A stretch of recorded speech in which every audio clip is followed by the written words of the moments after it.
Para sa akin, doon sa tanong na paano may maintain ang relationship kay Jesus Christ, despite all the challenges na hinaharap natin bilang isang kabataan. Para sa akin, bago ako sagutin yung tanong na yun, meron munang isa na mas kailangan sagutin. Bago ka mag-maintain ng relationship, kailangan mo munang mag-build up ng relationship. Kasi pag wala kang relationship kay God, wala kang i-maintain, di ba? Para sa akin, yun ang pinakamahirap na gawin. Tayong mga Pilipino, lahat ng kabataan, pati mga nakakatanda, mapalad tayo. Kasi tayo, namulat tayo sa isang Kristiyanong pamumuhay.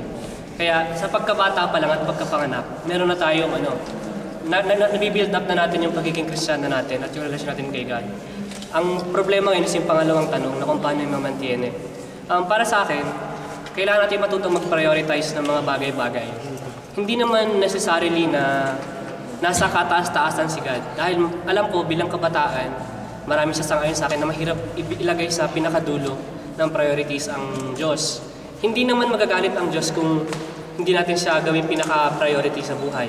Siya ang pinaka-maintindihan sa lahat at maiintindihan niya kung hindi man lang natin siya ilagay sa taas ng ating prioridad. Ang mahalaga, ipasok natin siya sa priorities natin. Huwag mawawala kahit hindi na sa taas, basta nandun siya sa priorities natin. Kasi pag wala si God sa priority natin, hindi natin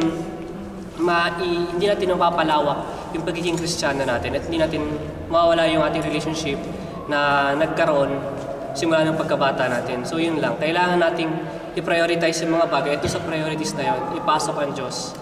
Kahit hindi siya yung nauuna, dahil alam kung mahirap sa atin, basta nandun siya sa priority natin.